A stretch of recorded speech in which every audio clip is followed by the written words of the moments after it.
Hola, ¿qué tal? Muy buena jornada, tengan todos bienvenidos a Donde Si No, el programa online de larodalía.es. Hoy en nuestro programa vamos a hablar de literatura, de poesía y de periodismo.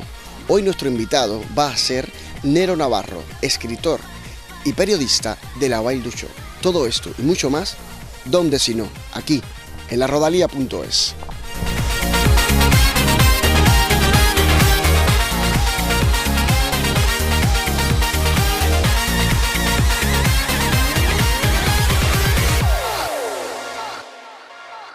Nelo Navarro nació el 8 de enero de 1960. Es natural de La Vall d'Uixó, periodista de profesión y escritor de vocación. Cuando no juega con las letras, le gusta disfrutar de la naturaleza. Bueno, Nelo, cuéntanos, ¿cómo es esto de la pesca, del mar? ¿Qué significa para ti todo esto? Bé, així mos trobem ara mateix en la gola de Casablanca, a cavall entre els termes de la Llosa i Almenara, i este és un dels llocs on jo vinc més a sovint per a distraure'm intentant pescar, perquè les garanties d'èxit no sempre estan assegurades. És un lloc també on vinc a compartir molt bons moments amb gent que viu ací, sobretot gent major, que s'ha criat ací, que te conten com era això i que entenen de pesca molt més que jo i te conten algun que altre secret, quan volen. I és un lloc on jo compartís moltes hores també amb el meu fill menut, que és aficionat a la pesca. Bueno, Nelo, vamos a ir directamente al grano. Sé que estás trabajando en algún proyecto. Cuéntanos en qué estás trabajando ahora. Ara mateixa estic a punt d'acabar, està ja pràcticament acabat, un llibre en col·laboració en tres persones més, en Enric Sorribes, Ferran Nebot i Xavier Mesado, un llibre de fotografies antigues de Betxí, que va editar la Caixa Rural de Betxí i que portem 3 mesos pràcticament recollint fotografies, fent peus de fotos i maquetant, i que ja està pràcticament acabat a falta d'alguna xicoteta correcció. I això és l'últim treball que estic fent. Nelo, formas parte de una asociación de escritores. ¿Por qué? Si no recorde mal, fa 3 anys, crec 3-4 anys, que vam fundar el Pont Cooperativa de Lletres, on ens hem ajuntat escriptors i escriptores de les comarques de Castelló. És una associació que, diguem, es permet compartir inquietuds als autors, ens ha portat a materialitzar ja, si no recorde malament, 2 llibres conjunts, 2 llibres de relats, un de relats i l'altre de relats i poesia, i és una associació que el que pretén és un poc defensar els nostres interessos i ajudar-nos a difondre la nostra obra i, per tant, a difondre l'amor per la lectura en la nostra llengua, no?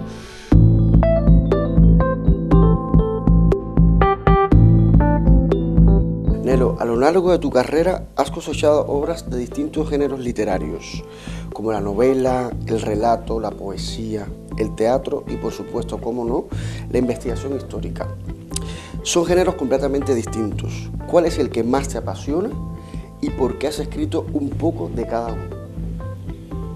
Jo me considero una persona, un escriptor afortunat o un investigador afortunat perquè he escrit i he investigat allò que tenia necessitat de fer i en el moment en què tenia necessitat de fer-ho. Per tant, sí, tinc poesia, tinc narrativa, tinc relat curt, tinc investigació històrica, sobretot relacionada en el període de la Guerra Civil de 1936-39, però jo crec que en el trasfons de tot això sí que n'hi ha una unitat.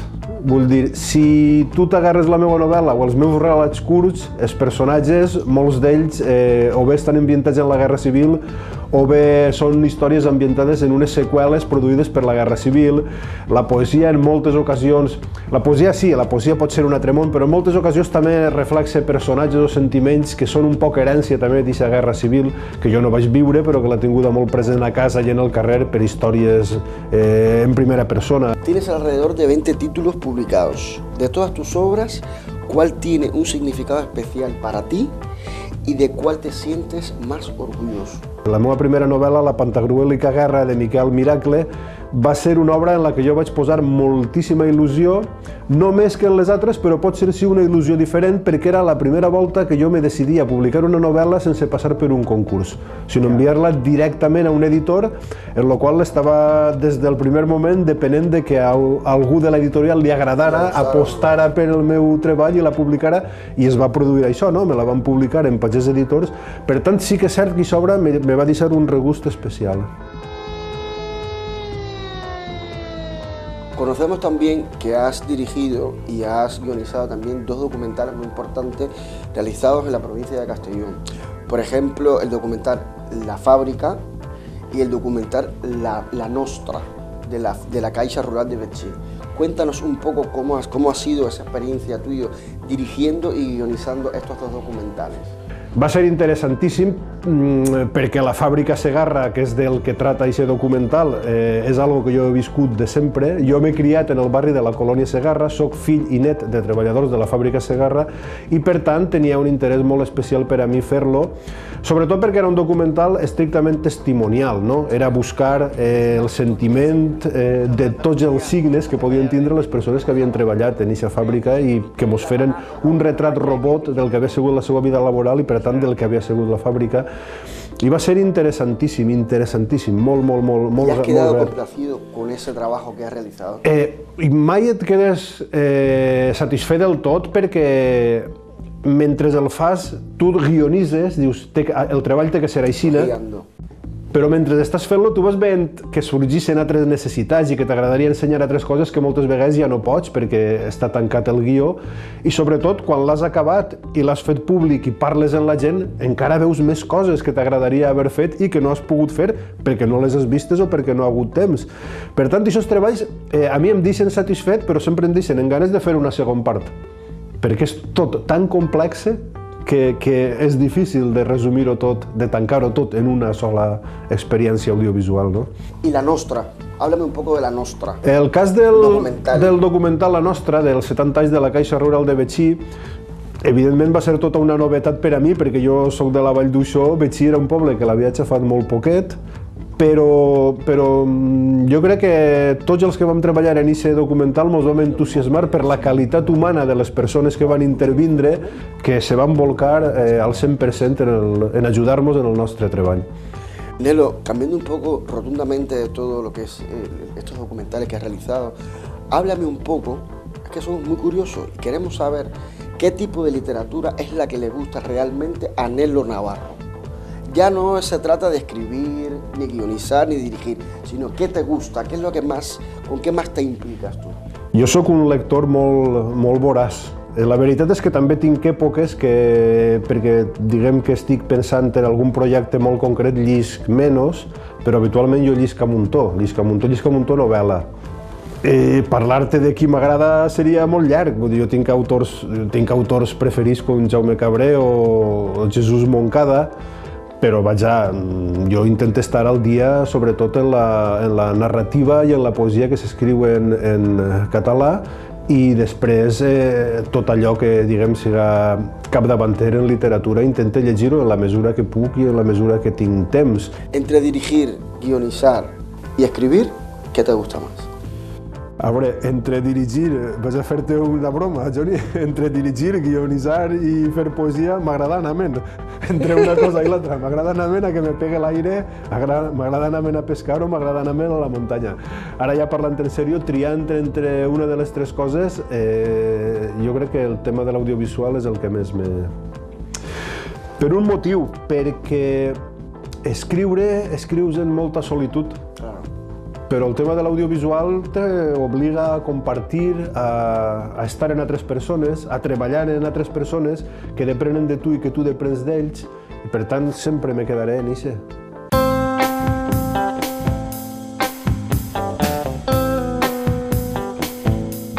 Durante tu carrera como escritor has recibido muchos premios y podemos citar los más recientes, como por ejemplo el premio Miquel Peris Segarra de Poesía de Castellón, premio de Poesía Flor Natural de Nules y el premio de narrativa Josep Pascual Tirado de Castellón.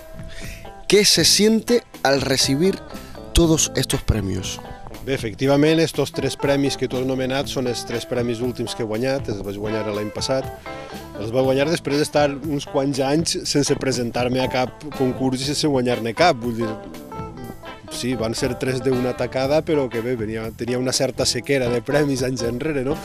Per a mi tots els premis me suposen una gran satisfacció, sense mirar ni a on són, ni qui són els jurats, ni res. Vull dir, tu presentes un treball a un premi, n'hi ha una sèrie de persones que llitgen aquest treball, i entre X persones que se presenten al premi se decideixen per el teu, no pots tindre més que satisfacció, no? De dir, bueno, els ha agradat més el meu treball en general que els altres, per tant, no pots pensar altra cosa, pots sentir-te content i sobretot sentir-te content també perquè els 3 premis que tu acabes d'anomenar comportaran que enguany hi seran 3 llibres nous que n'hi haurà que cuidar, que n'hi haurà que mimar i que n'hi haurà que dinamitzar per ahí, ¿no?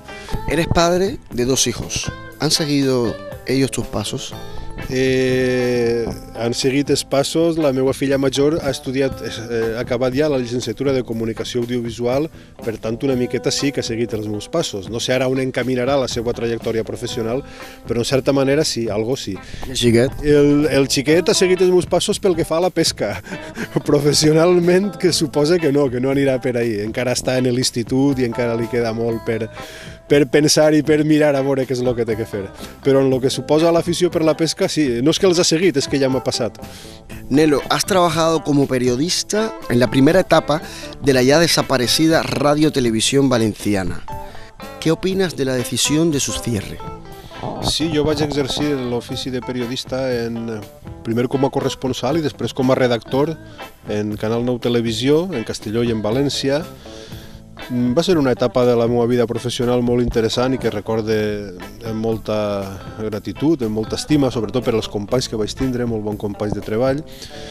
I, evidentment, com a valencià, em pareix malament que ens hàgim quedat sense una televisió nostra. És una cosa que fa falta per vertebrar-nos com a país, per vertebrar la nostra societat. Fa falta una televisió pública de qualitat, en valencià, i que arribi a tots els valencians i que siga plural. Sí, hem eixit perdent els valencians en això. Això no vol dir que m'agradara la televisió que estàvem fent en aquest moment, vull dir, però sí, ens fa falta una televisió pública i nostra, evidentment, i en valencià, clar. Muchísimas gracias, Nelo, por habernos atendido y así terminamos. Gracias por habernos acompañado y tengan todos una jornada muy feliz. ¿Dónde si no? Aquí. En la Rodalia.es.